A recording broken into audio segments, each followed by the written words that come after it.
Halo Bapak dan Ibu, mohon izin saya akan mempresentasikan hasil kajian yang berjudul Identifikasi Karakteristik Guna Lahan dan Kegiatan di Kota Bandung sebagai tugas mata kuliah Perencanaan Wilayah dan Kota.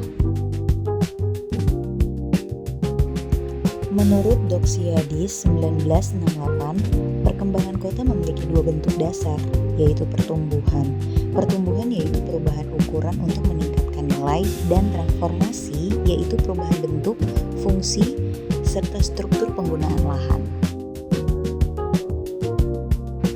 Transformasi fungsi lahan berlangsung melalui 4 tahap.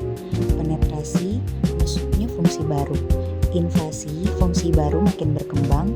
Dominasi, fungsi baru menguasai wilayah, hingga suksesi, pergantian fungsi sepenuhnya terjadi.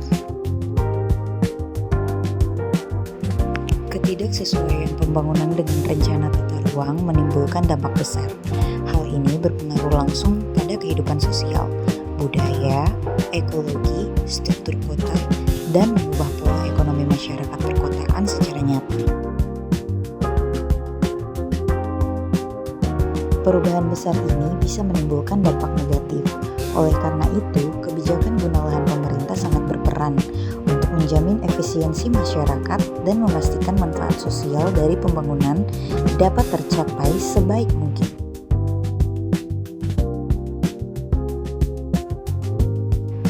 Ada perbedaan mendasar.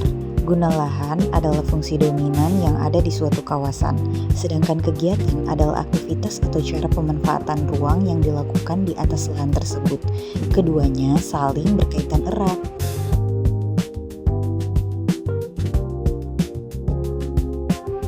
Secara umum, penggunaan lahan kota dibagi menjadi perumahan, komersial, industri, ruang terbuka hijau, kawasan lindung, dan zona campuran.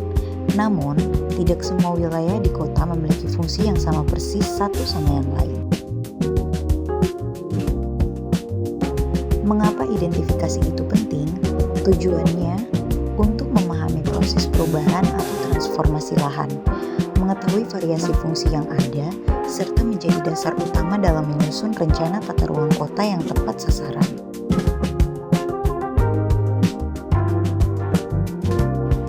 Tujuan utama survei ini adalah mengkaji kesesuaian antara guna lahan dan kegiatan yang ada.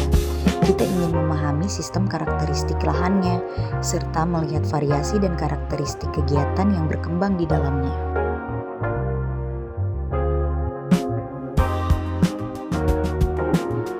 Ada 3 hal utama yang akan diidentifikasi. Pertama, karakteristik guna lahan di Kota Bandung. Kedua, variasi kegiatan dalam satu jenis guna lahan. Dan ketiga, karakteristik kegiatan yang sedang berkembang saat ini.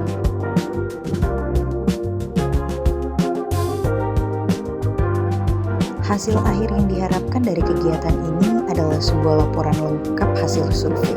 Dokumen ini harus siap dipakai dan menjadi data dasar penting untuk tahapan perencanaan wilayah selanjutnya.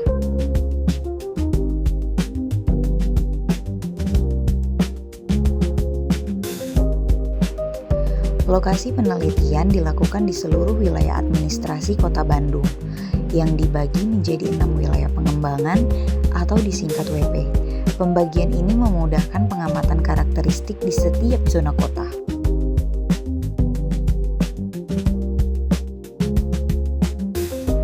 Kegiatan survei dan pengolahan data ini direncanakan berlangsung selama 1 semester, dimulai dari persiapan, pelaksanaan survei lapangan, pengolahan data, hingga penyusunan laporan akhir penelitian.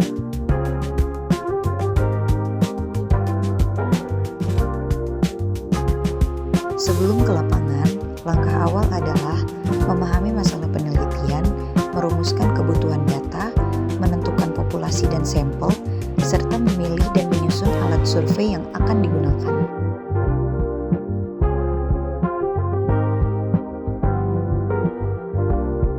Saat di lapangan, langkahnya adalah menentukan wilayah target survei, melakukan pengamatan dan pencatatan sesuai etika penelitian, serta mengumpulkan data lapangan seakurat dan selengkap mungkin.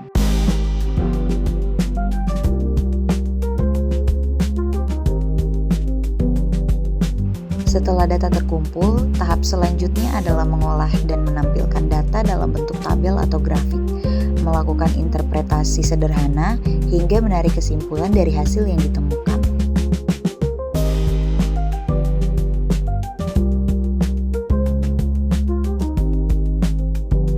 Agar kegiatan berjalan efektif, kita perlu membentuk tim kerja, membuat proposal, menentukan jenis data yang dicari, merencanakan cara pencarian, dan memperkirakan biaya serta mengurus izin ke instansi terkait.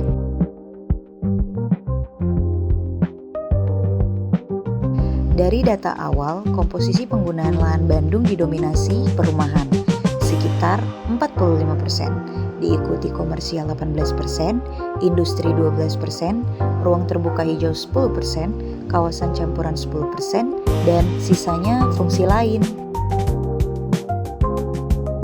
Selama 5 tahun terakhir, terlihat tren jelas terjadi penurunan luas lahan pertanian, peningkatan pesat lahan terbangun dan komersial, sedangkan luas ruang terbuka hijau relatif tetap atau stabil.